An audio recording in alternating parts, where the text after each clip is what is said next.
good evening, everyone. It's so nice to see you all here this evening for the first David Benn Memorial Lecture on the state of Russia's media.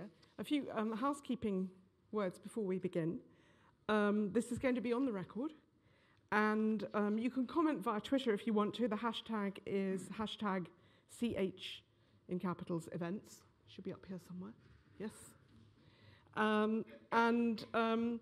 Please put your phones on silent. So you can tweet away, but we don't want the ringtone of Star Wars coming out in the middle of remarks. Now, all of us here will know, those of you who remember and knew David Benn, that there is no better topic with which to honor his memory. Such an acute and perceptive analyst of the Soviet and then the post-Soviet world. He was a veteran contributor to the BBC Russian service, a long time member of the BBC World Service, where he made first the practice of socialism in the Eastern Bloc, and then the importance of persuasion and propaganda in wielding power, the target of his forensic analysis. His book of 1989, Persuasion in Soviet Politics, and his study for here at Chatham House, From Glasnost to Freedom of Speech, were considered invaluable contributions to this topic. And how we all wish that he was still with us here today, sitting there somewhere in the front row, about to raise his hand and ask in his penetrating, well-informed way some killer question. But we do have many members of David's family here today, which we're very, very delighted.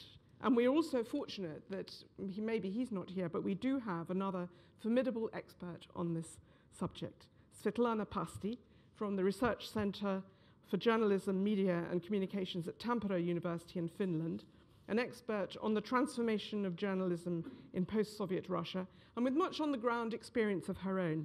She was at the journalism department of Leningrad University. She worked as a journalist and editor at Murmansk Radio for 14 years.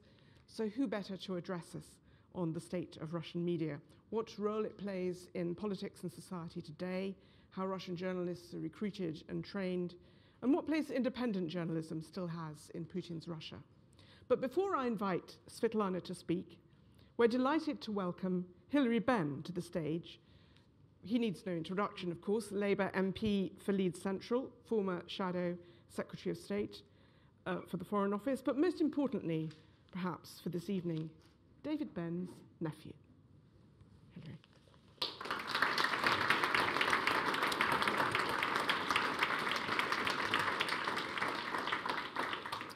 Well, Brigitte, thank you very much indeed. First of all, on behalf of Francis and Piers, David's children, and all of the family, can I thank you for coming here this evening for this lecture in honour of my uncle, David Benn, known by all of us on our side of the family simply as Uncle Dave, who died on the 2nd of February this year.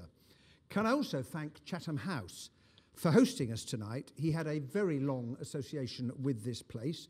You, Brigitte, for chairing this evening's proceedings, and to you, Svetlana Pasti, for kindly agreeing to deliver this lecture, which we are all greatly looking forward to. Spasiba. My father used to say that Dave, his beloved younger brother, was the intellectual in the family, and he was known from quite an early age as the professor, or simply the prof. His lifelong interest in the Russian language and subsequently in the Soviet Union and then again Russia began during the 3 years he spent in bed with tuberculosis from the age of 6 to the age of 9, following which he had to learn to walk again. With typical determination, Dave decided, despite his illness, he was going to learn Russian from one of his doctors, who was himself a Russian émigré. So he bought himself Hugo's Teach Yourself Russian and learned it by himself in the main, encouraged by Dr. Bromley, as he was called, on his visits. My father later recorded in his book, Dare to be a Daniel, David became so proficient that when he visited the Soviet Union later, he was treated as a native Russian and even congratulated on his Moscow accent. And I think even allowing for a bit of, brotherly pumping up, I'm sure that that is entirely true. And my earliest memories of his interest in the Soviet Union came literally from encountering the piles of Pravda that filled shelf after shelf after shelf whenever you came to talk to Dave. Now, he had many characteristics that we loved him for. His warmth, his modesty, and his gentleness. His otherworldliness, as Francis recounted at his funeral, and I quote, "I can well believe one story told at the BBC that David, deep in thought, accidentally collided with a pillar, to which he immediately and most courteously apologised." His courage demonstrated both in overcoming that terrible illness 3 years in bed before the age of 10, and when he wrote to Winston Churchill in 1940 as an 11-year-old to say that he would rather be bombed to fragments than leave England because he didn't want to be evacuated to Canada. His piercing intellect and his rare ability to identify the heart of an argument and his instinct always to see the best in other people. Now, having graduated from Oxford, he trained as a barrister. He later went on to work briefly for the Socialist International and from there joined the BBC World Service at Bush House, where he became an expert voice in BBC Russian broadcasts before eventually becoming head of the Yugoslav service. He believed in understanding better what was happening in the Soviet Union, and this informed his approach to his broadcasting and to his academic work, including the two publications, Persuasion and Soviet Politics, and the Chatham House pamphlet From Glasnost to Freedom of Speech that Brigitte has just referred to. And I would sum him up by saying this, that his aim was always, as it was put, to shed more light than heat. That was the spirit in which he approached the world and political discussion and academic analysis. And it was in keeping with his nature. And that spirit of inquiry endured to the very end of his life, because he would have said, if we're going to respond to Russia and what is happening, we have first to understand it. And I simply want to say that he would be absolutely tickled pink to think that we were gathering here today in honour of his memory and enthralled by the subject of this evening's lecture. And I would simply say that from wherever he is, it wouldn't surprise me at all if he were to seek Brigitte to try and catch your eye in order to ask a question. Thank you very much indeed.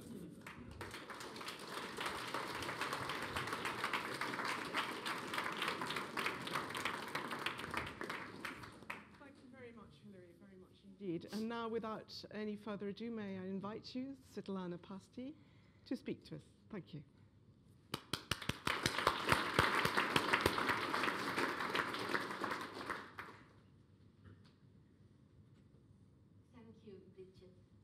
Ladies and gentlemen, and especially the members of the Benn family.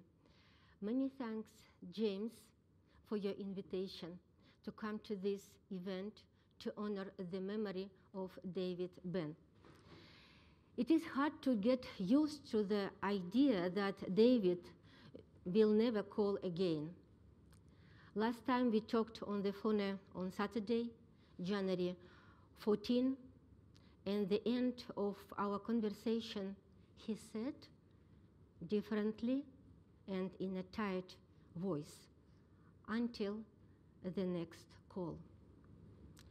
And on Thursday, February 2nd, David was no longer among us. In my memory, David is a very bright, joyful, and inquisitive person, an attentive companion, a hospitable host, a unique reader and collector of the newspaper Pravda. His personal study, his library, and the archives of the newspaper Pravda left unforgettable impression. It was the laboratory of a genuine scientist and scholar. He said, "I write very slowly. Thanks to this style, we have your perfect works, David." What amazed me about him was his keen mind and his attention to detail. Hence, I think about his ability to pose the most burning questions and so wonderfully, concisely, and then to reflect on them from different perspectives and against their historical background. That is at the heart of his thinking and writing. I perceive a dialogue of different points of view. As a result to the question he took under study, he applied different arguments and interpretations. We met in Cambridge at the BASIS conference in 2006. I remember how I was struck by his perfect and elegant use of Russian language. Later, I learned that he had learned his Russian from the first wave of emigres. He was always insatiably inquisitive about the situation in Russia. His books and articles document the turning points in the history of Russian media. We hear the voices of witnesses of those years and the voice of the author, David Benn himself, who raises pertinent questions and invites the reader to think about them. For me, his works are a source of the joy of slow reading. Every word is worth its weight in the gold and leads to a process of reflection and gives a source of inspiration for new ideas. He was preoccupied with the question of how to help in the relations between the West and Russia. He wrote about this and wanted to promote real dialogue and trust between the two sides to improve mutual understanding. He was a goodwill ambassador for good relations. I think this mission should continue. In March 1995, David visited Moscow and made several interviews with journalists, editors, and the head of the press service of the President of Russia. The result of this trip was this article, The Russian Media in Post-Soviet Conditions, published in Europe-Asia Studies. In the article, he analyzed the state of media freedom at that time in Russia and asked his respondents about its future. Therefore, under his microscope, David puts the legal field, the economic field, and the professional field of journalism to see what could threaten media freedom in each of them. Scrutinizing the legal field, David noted that the government itself violated the law on the media and cited specific cases. For example, the pressure of the government on all media to cover a discussion on the draft of the new constitution. Analyzing the transition to the market, David notes the potential threats of the media becoming dependent on the government. The economic difficulties of that time, inflation, the burden of taxes, had forces many media to close down or ask to subsidize from the state in order to survive. Another factor that determines the quality of media pluralism, according to David Benn, is political culture. He cites the words of Pavel Gusev, the editor-in-chief of the newspaper Moskovsky Komsomolets, who in an interview with David said that, I quote, "Former party officials simply cannot, under the new conditions, give up the habit of using the most stupid methods of fighting the press." In 1995, Gusev and Tsagalaev were optimistic about the prospects for media freedom in Russia.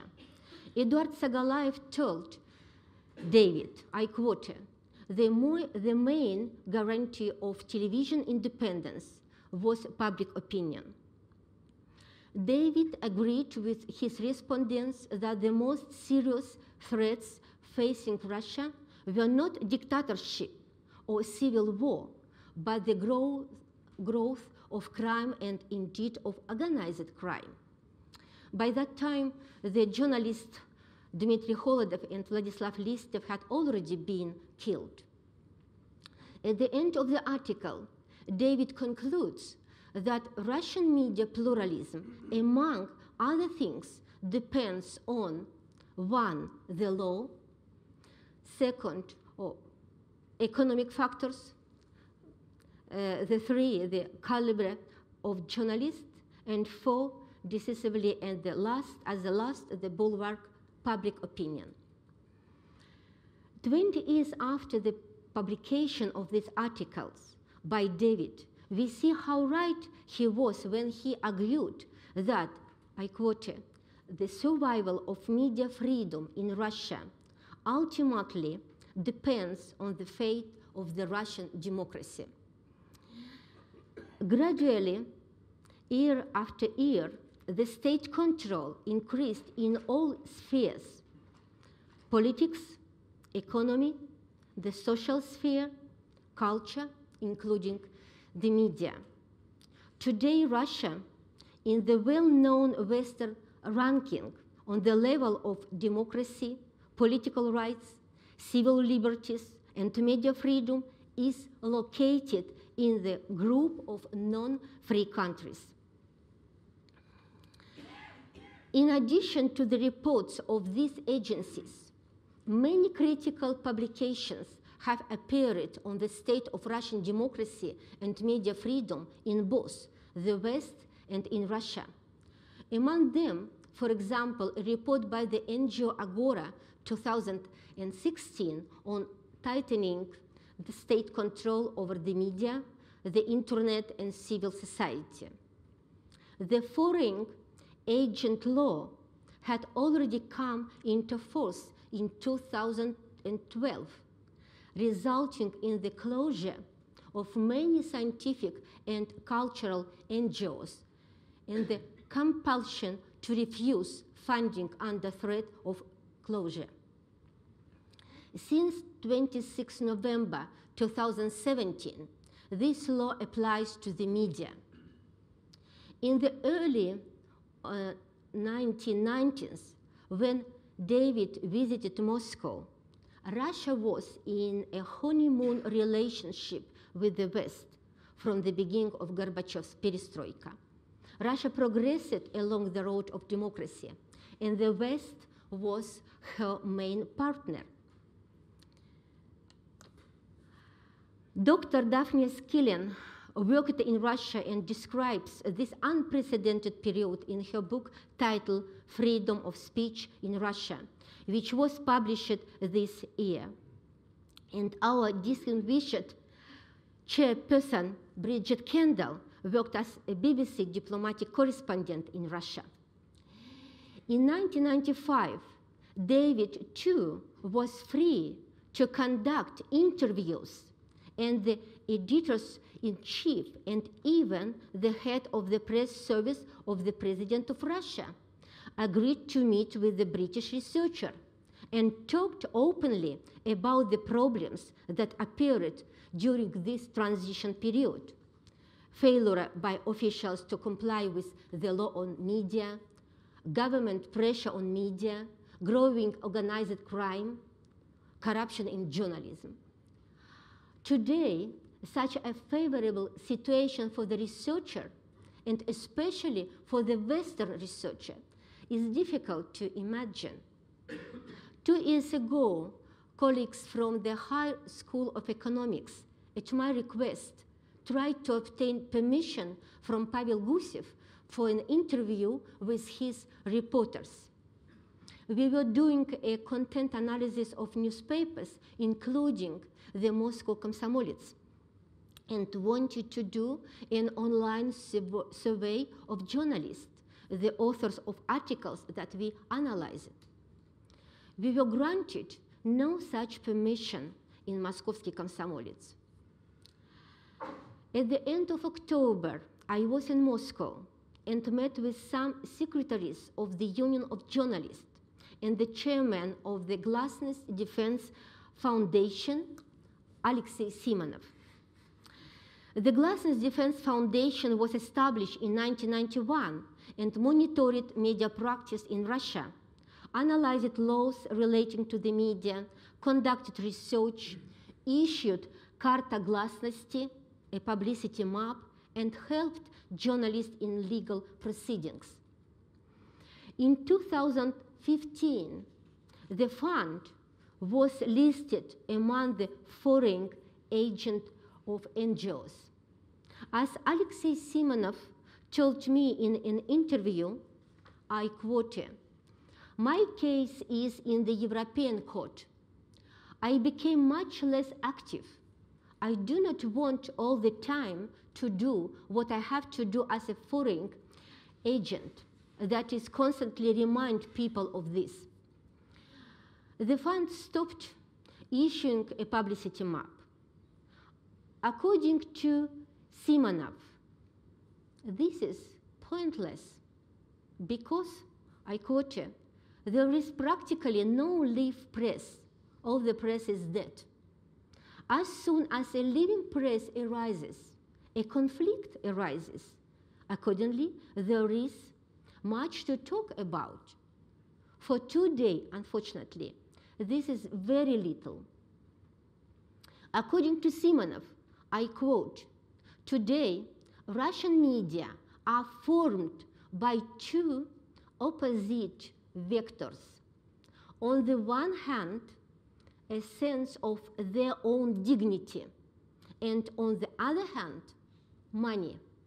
Where dignity wins, and this becomes less and less, there appear media. Wherever money is to be gained, there are means of propaganda and PR." Simonov believes that only 10–15% of the media have refused to resort to servility. For example, in Moscow, I quote, "This is only Novaya Gazeta, Radio Echo Moskvы, Ведомости, Коммерсант." To a greater extent, online media have indeed chosen the road of dignity. Among them, Mihaela Afanasyev, a journalist from Khakassia, who in 2004 became a laureate of the Sakharov Prize for journalism as an act, журналистика как поступок. Having received an award of $5,000, Afanasyev created the online magazine, New Focus, which highlights the most acute and topical problems of Khakassia. Journalistic investigations and analytical materials become events in the life of the Republic. Journalists see their role in society as a watchdog, warning its own the citizens of any danger. Boris Lazovsky, Dean of the Faculty of Journalism at the Ural Federal University in Yekaterinburg, whom I met in Moscow in those days at the conference in Moscow State University, to the question, what forms media in Russia today, answered, economy. He mentioned 3 economic models of media in the regions. The first model is government funding. Newspapers elbow each other only to get money from the local budget. Dean Lazovsky's students brought him the manual secretly from the editorial office where they were practicing. The manual lists the requirements for the editorial board to get money from the budget, including a paragraph requiring that the governor, the mayor, should only be shown in a positive light. The second model is the so-called information support that Oksana Panova introduced in the Urals. She has been suspended for 2 years, but the ban on the profession was lifted, and therefore she continues to work. Some local media work according to her scheme. Lazovsky speaks of an information contract that an enterprise or organization concludes with the media to provide positive coverage of its activities, voluntarily or involuntarily. In the case of Panova, these contracts were made with some organizations using extortion and blackmail.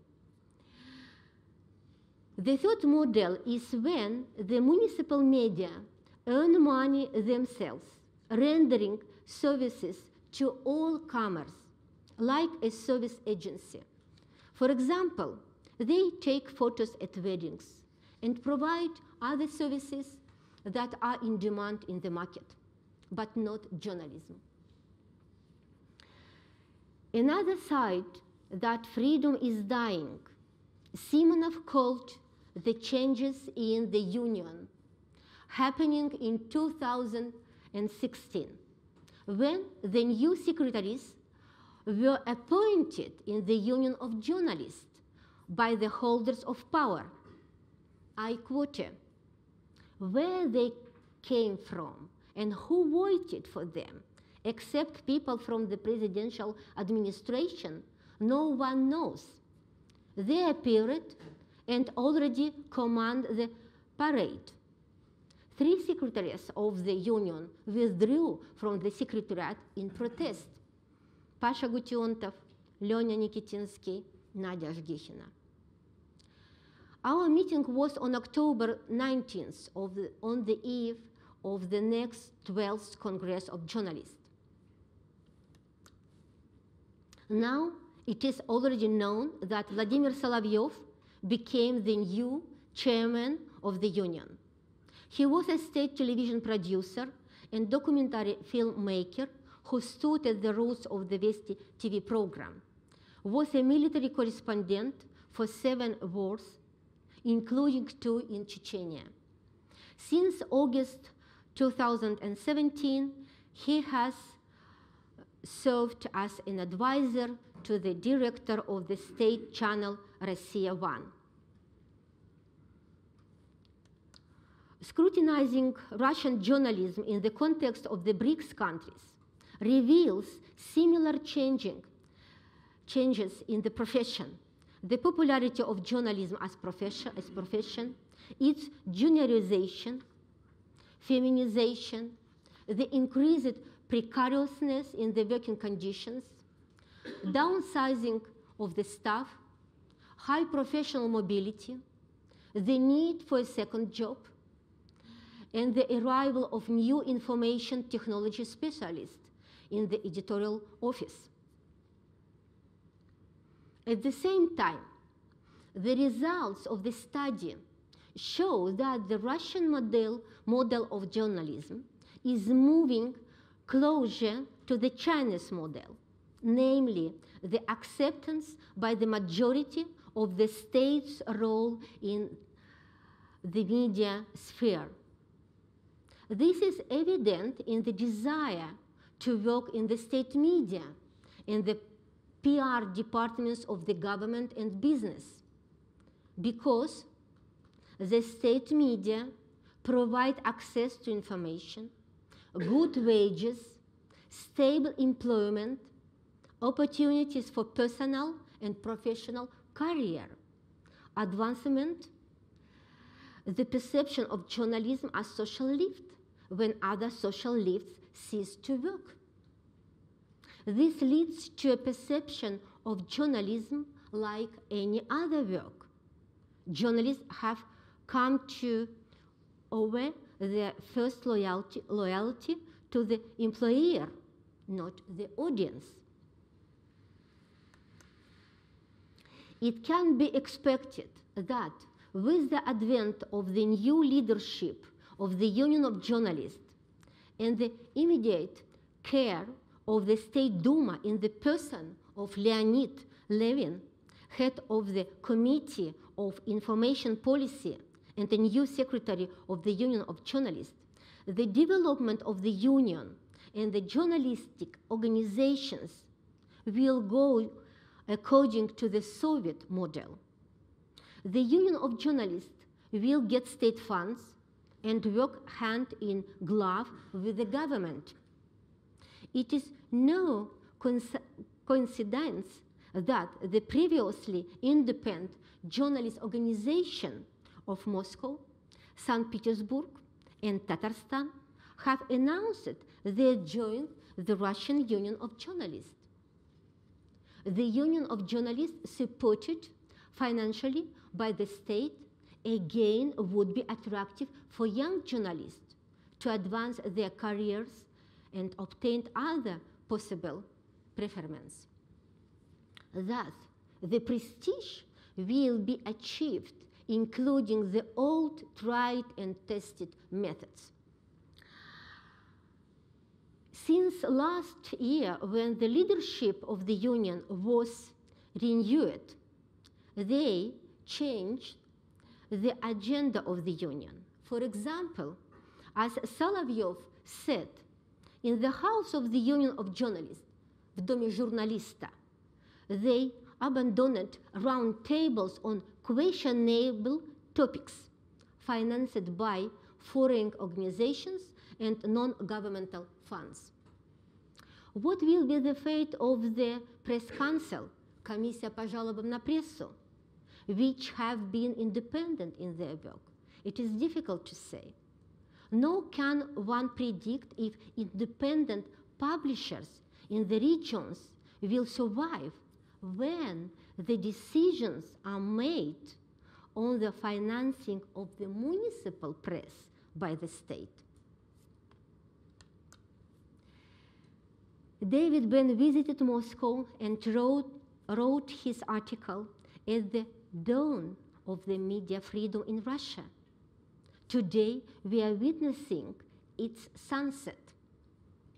In this period in the history of Russian journalism, I think we need to look at the dynamics of the relationship between official journalism, state-sponsored media, and independent journalism, and to remember that after sunset comes a new dawn. Thank you, ladies and gentlemen.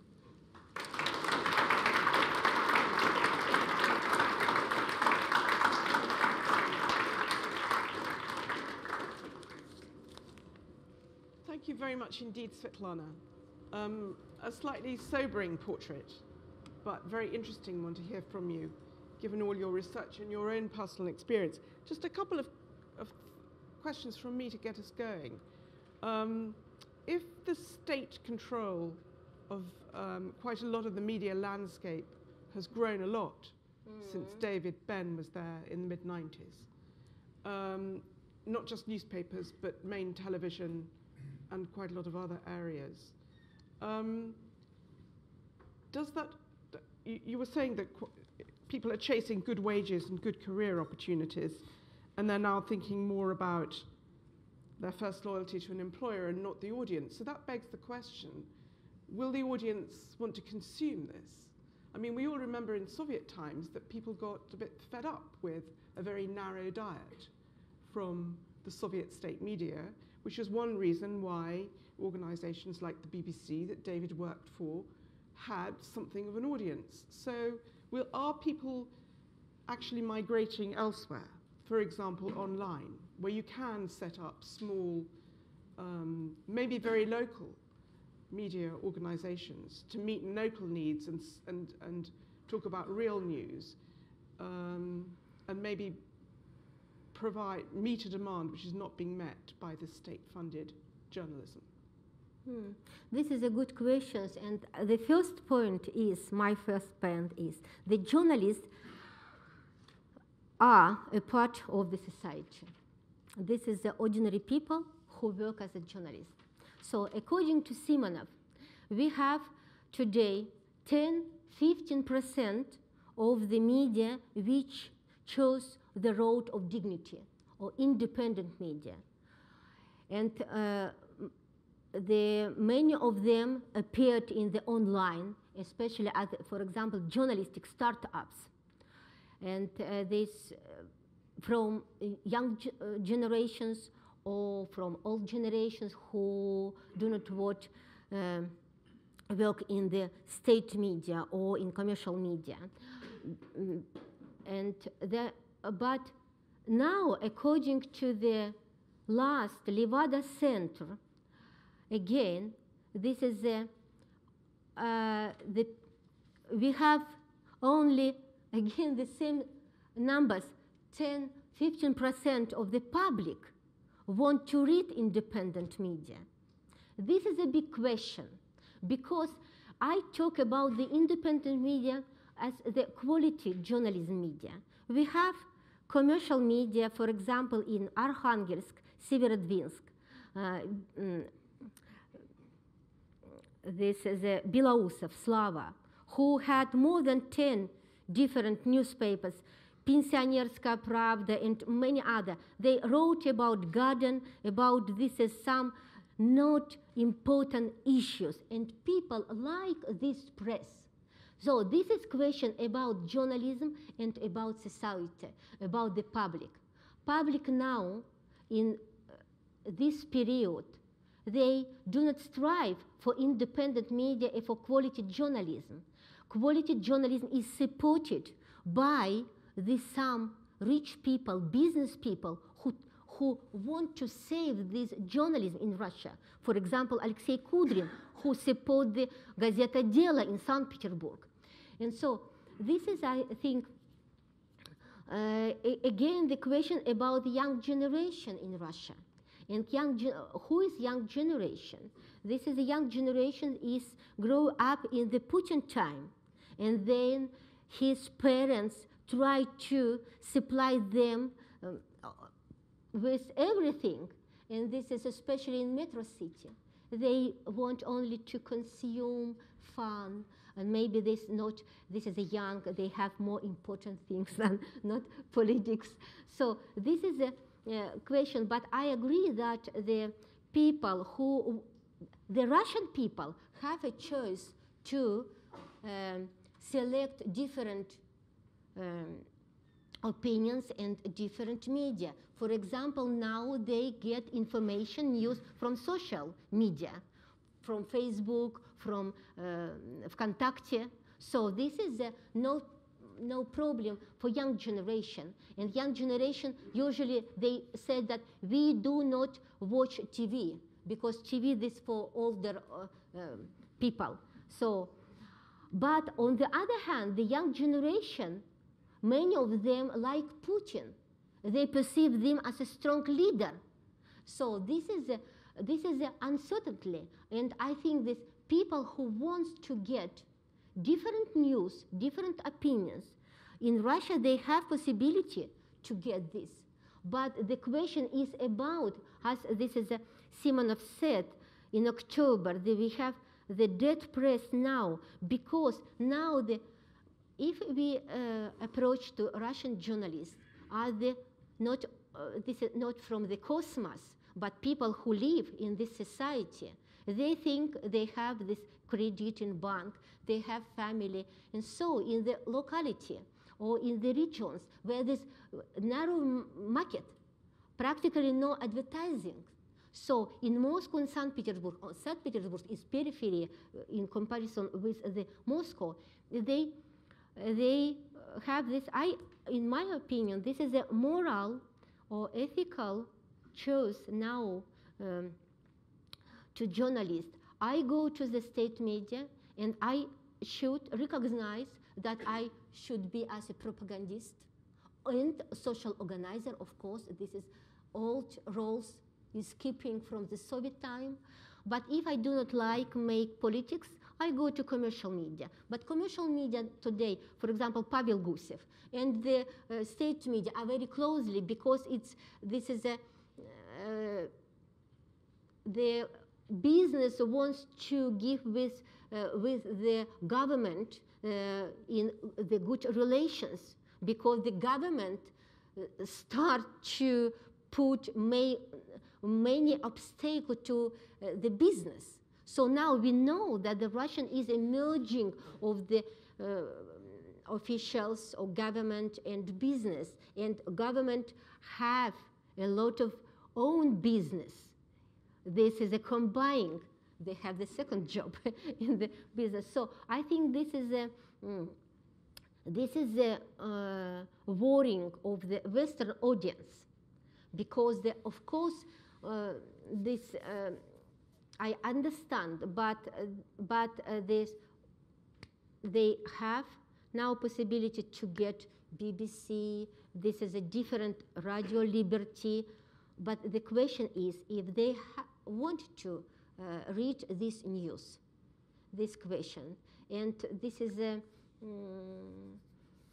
when I was in the Union of Journalists in October, and I talked with different secretaries, not only Simonov, because I have only 20 minutes to give my speech.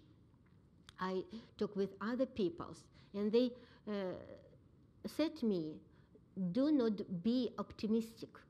Now this very sad, because if this Union of Journalists, this is a self-regulation of journalism now under the holder of power.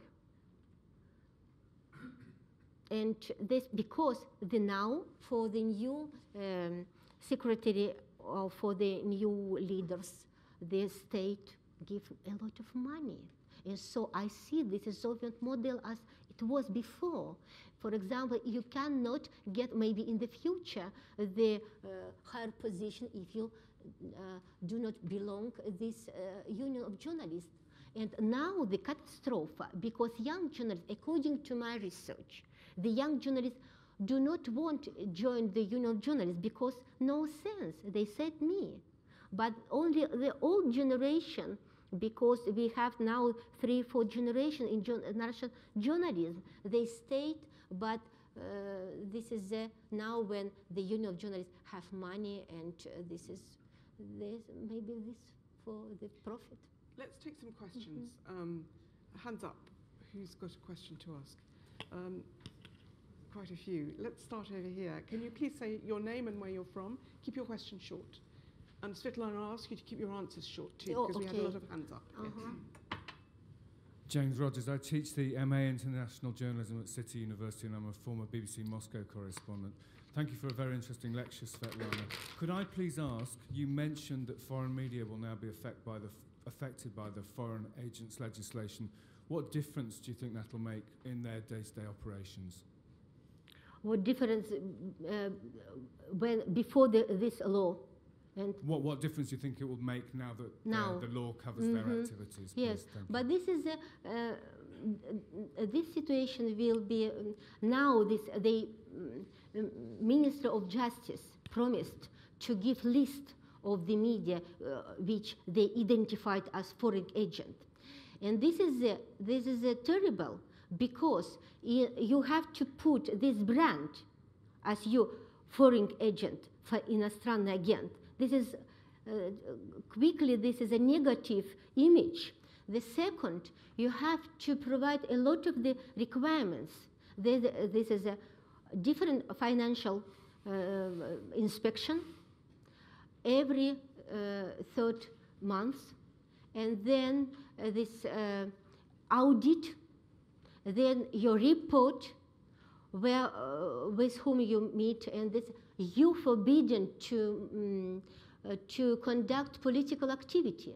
But political activity is defined broadly. This is, and so they seize you, stopped your activity. So this is a clear aim to take off the any outside influence on Russian society. But it's difficult to say if the situation will be better after the president elections, because the law of foreign agents of the NGO came into the forces 2012. And so this is, according to Bart Anova, we have more 300 different amendments, although the last 10 years regulated the internet. So this is as this legal field, what David suggests to us, the how to say, the indicator to evaluate the Russian media pluralism is true, but now this is very hostile to the journalism, and because this is I think this is we're going to the Soviet model under the state. Let's take another question. Other hands up. Yes. You. Yes. The microphone is coming. Please say who you are and where you're from. Hi, I'm Olga Smirnova from the BBC, formerly a BBC Fellow at the Reuters Institute for the Study of Journalism in Oxford. I have one comment and one question. The comment is about television. We all, not just in Russia, look at television for solace. This is a source of distraction. And for Russians, according to the recent research, with audiences, Russians don't like, for example, to see on television the discussions and disagreements between various politicians or various parties, because it's yet another reminder of instability and weakness of the authorities, and that, of course, is not very popular. And my question is about something else. It's about the sources from which Russians find their news. Levada Center studies show that still most Russians go to television for their news. Even young generation would go to social media to A, to socialize, and B, for consumer issues, to buy your latest trainers. So they just don't seek news on the internet, and that's where the puzzle is. Why don't they go to social media for those news? And one more short question, since we're in the Policy Institute, do you think we should be training journalists then in Russia? Because most of what you are saying seems to be it's about journalists understanding their role as serving their masters and not serving the society. Mm-hmm. Yes, I think this is according to the young generation, that they do not seek the news in social media. I think this is the situation is diverse. This is I understand that Levada study, but some of young, of course, they get news from the social media. Another, I think this is a question about the age. What age we take, because if you 20 or 14, 20, 25, maybe that is interesting. They live for themselves, but maybe later they try to get news. So this is, I know this YouTube, Instagram, they only as consumers, they enjoying the life. And so this is, I know this, another, the services or survey of the young generation, which are very commercial, apolitical, they enjoy, they support Putin. This is true, yes. But we have other young generations who work as volunteers, who helps this to support and establish the journalistic startups. Yes. Okay, more questions. Yes, this gentleman here. Yeah, there's a microphone coming round to you. I'm Gabriel Barton-Singer, and I'm a Chatham House member, and I'm a student at Trinity College, Cambridge. Right, thank you. I'm wondering if you'd like to give any comments on the Russian media's involvement in other countries. The export of Russia Today has gone down very successfully in some places and not in others. I wondered if you could talk about if there's any pattern to where it's working, where it's not, and if the response of the expansion of the BBC World Service will be, in your view, a successful counteract to that or not. Mm-hmm. So, Russia Today, yes, yes. So how successful is it?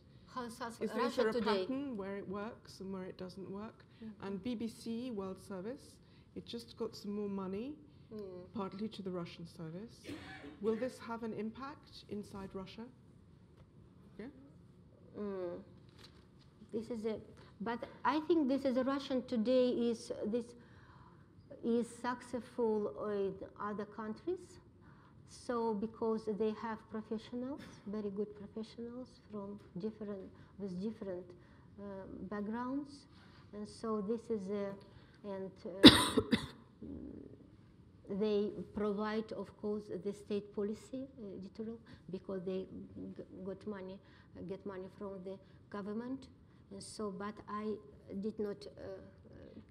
So in some places, Russia Today has very successful audience. Yes. Some places less successful.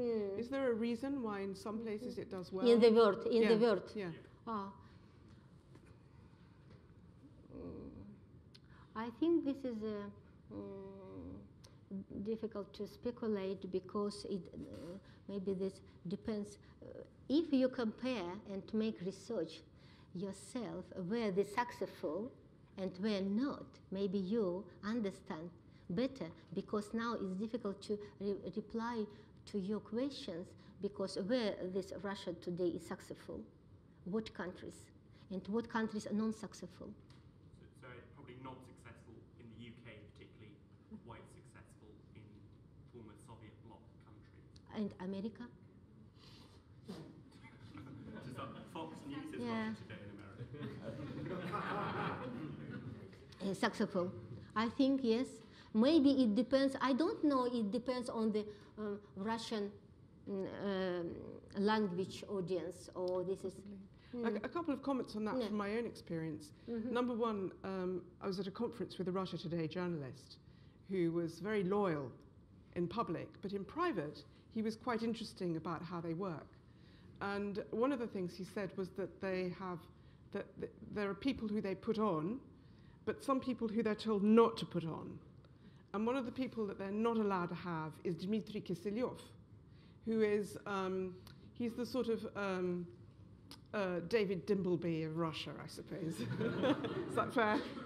So he has a weekly, very opinionated program on Sunday nights, which tells the nation what to think. He's the one who said that Russia could reduce the United States to ash, do you remember? It was very controversial. But they don't want him on Russia Today, because although this goes down very well with an internal Russian audience, it's too provocative for the calibrated message that RT wants abroad. That's one instance. The other is an elderly woman I know in Toronto, British, very anti-American, as a lot of Canadians are.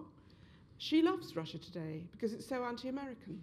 So that message goes down very well with her. I think this is a good topic for research, and this is if you dig deeply. Let's go, some questions from this side of the room. We haven't had anyone. Is anyone burning to ask a question? No, but there's a hand at the back. Yes. Is this on? Jeffrey Hosking, UCL. You said that something like 10 to 15% of the Russian media choose the path of dignity, or it was Simonov's opinion. How do they survive in the circumstances that you have described? This is by different ways they survived. For example, this Novaya Gazeta. Novaya Gazeta has their own sponsors, rich guy men. This is a media market in Russia, as the Russian economy is non-transparent, and so the journalists or media do not reveal their sponsors. For example, we take the independent journalistic startups. They produce online media outsourcing with some collective of the journalists or the authors, and they do not get money. They tried, they put some advertising, but this is a local market is narrow and difficult to get, and they make the journalism as a passion. So this is another model. The third model, for example, Oksana Panova in Ural, Yekaterinburg, who sent her journalists to organization, and her journalist said that if you pay us, we want to make contract with you, but for example, the organization as the gas, or this is different banks and different, they know what organization or enterprises have money, and they ask to make contract. If you said no, they try to destroy your reputation. And so they, okay, we pay money and you provide some advertising, positive coverage, or nothing. This is another model. The model is maybe, I know, for example, they try to, as a hidden advertising, political advertising, some party or pay independent media and they survive for this money. Could I ask you a follow-up on that, Svetlana? Do you think if you're an independent journalist in Russia operating with a blog on the internet, that you are safer if you're successful and well-known? I'm thinking about Navalny. Mm-hmm. Or that actually, if your head is above the parapet, that's when you become unsafe because the government notices you, but also they then perceive you as more dangerous, and then they're going to close you down. If you're an independent journalist, how do you calculate this? Do you understand my question? Is it good to be successful? Is it protection, or is it dangerous to be successful? Again, I think it depends, because Alexei Navalny is a special case. Okay. This is a special case, but if we take this some region, the journalists each other knows each other, and so this is clearly, if you, the dissident in your mind, and you, the state media, because state media is prestige media, every regional government has own media holding, which include all types of the media, from press, magazine, including online media, television and radio. You do not get the job. But if you're independent journalist and you have a startup, again, it depends. If you do not touch the government, if you do not make the journalistic investigations, but for example, Afanasyev, who make investigations, he was in prison several times, and other journalistic beating. Yes, but this is different situation. It depends again from individual journalist, what he may make and what journalism. And for example, this is a lot of the examples can be, but it depends. For example, this is a Город 812 in St. Petersburg. They write very independent and very quality journalism, but they have again some rich sponsors, maybe the Kudrin, but they and patrons. You need a patron. Yeah. Yes, you need. Okay. There's a hand up here. Yes.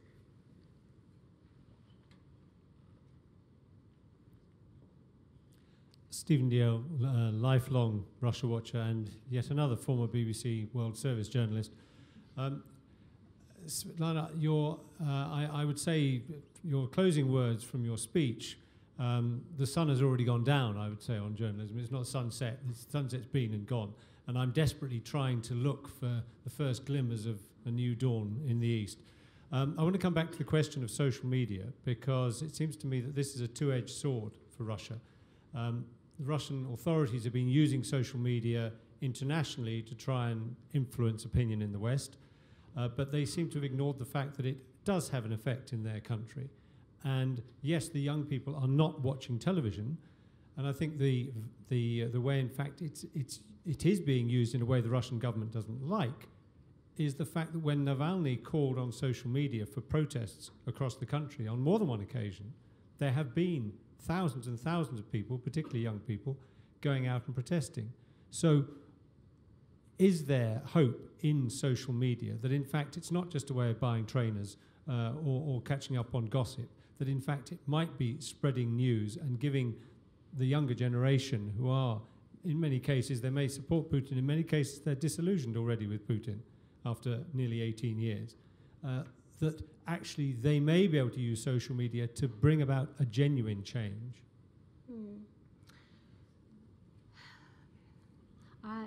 I agree that we have to believe on to hope for the young generation and then use the social media, because this is a process is developing.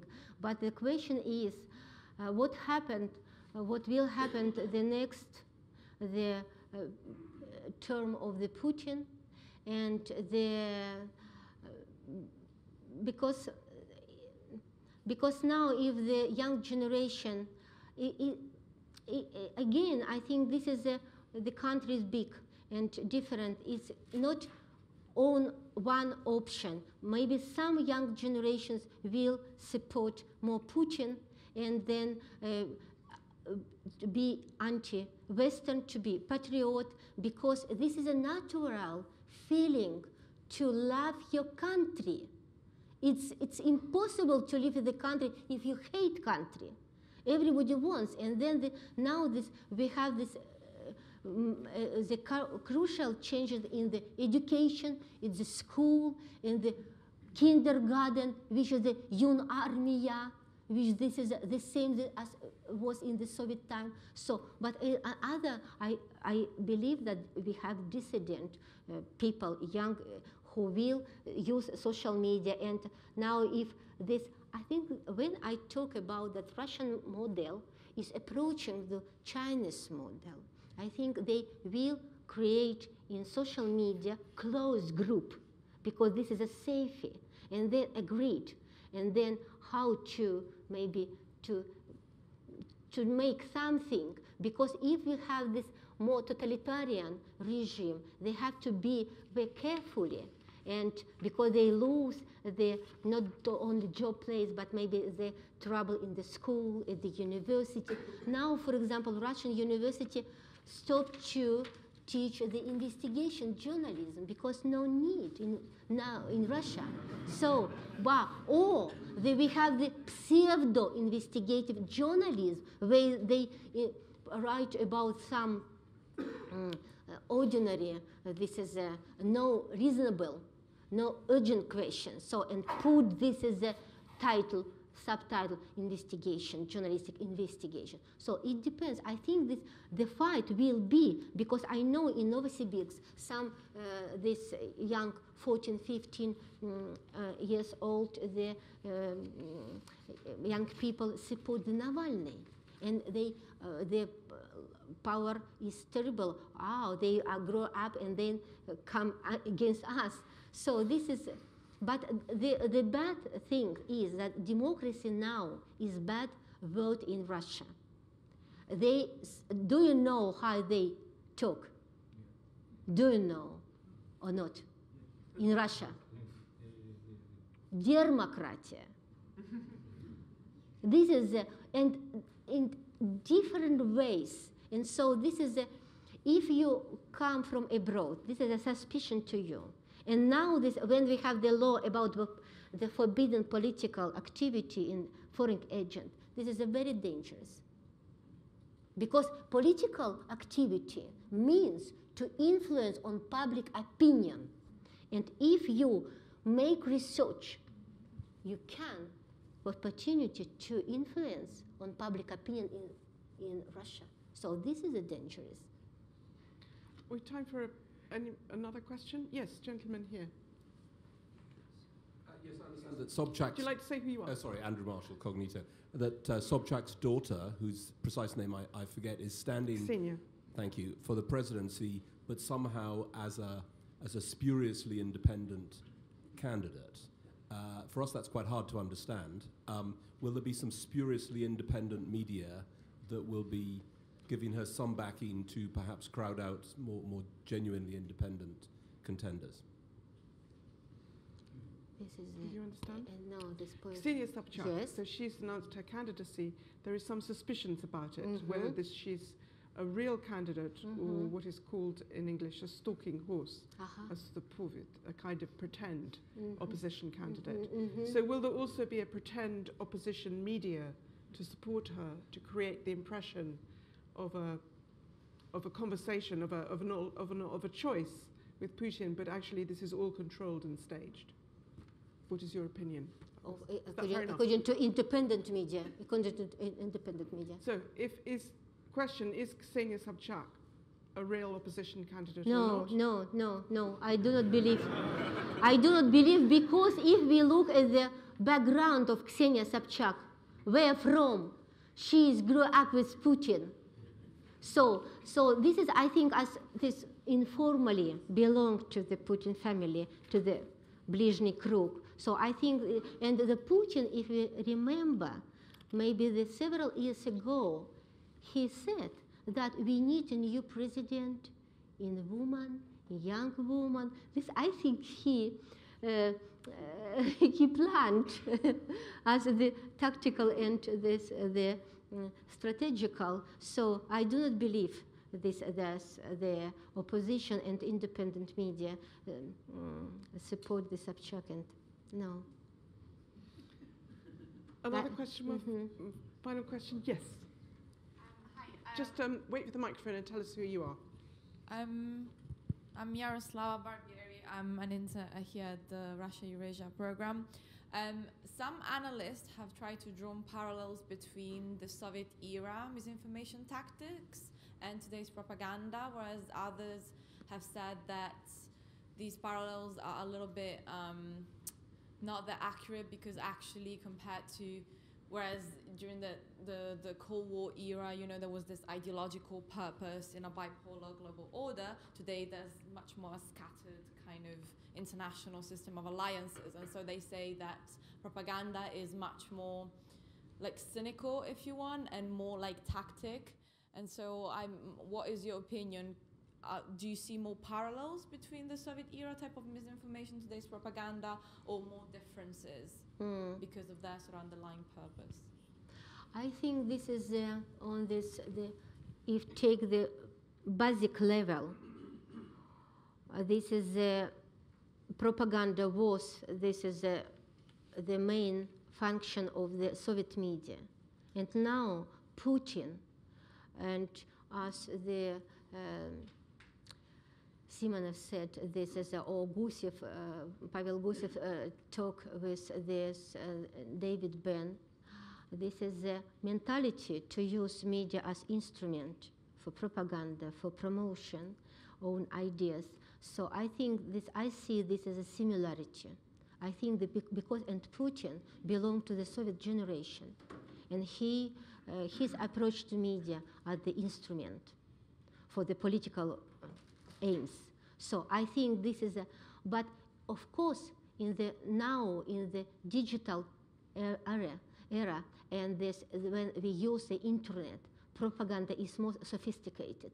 Before, in the Soviet time, we had only hard propaganda, and now we have soft propaganda. So it is a plus hard propaganda. So, and this is I think that this is maybe this terrible that the young generation adopt this, no matter where they work, only to make career, to go to abroad. This is a bad thing. So, but this is you have to be very courage and brave to go against, to be dissident. So this is and again we have this is a different climate. For example, in Moscow, more alternative than regions, the same as China, for example. Beijing is more free city as a capital and different than the region, the local media. So I think this is, of course, you are right, the propaganda different, but in the essence of this is the propaganda is the same. But the question is when the mentality change and take this media work as independent, but they remember this experience of the 90s as this has happened, and nobody was prepared to this. They remember these lessons, and it's difficult to say when this new dawn comes, but maybe this is suddenly, because Russia is умом Россию не понять. It's maybe happen quickly. So if this is elites will fighting each other and something happen. But again, according to Levada, this is who will be president, the Putin the first, Zhirinovsky, and now they discuss in the State Duma, maybe we organize only 2 parties in Russia, Единая Россия and Liberal Party, Liberal Democratic Zhirinovsky, well, I don't know, but there is this aim, again, 2 party will be, so. Thank you very much, Svetlana.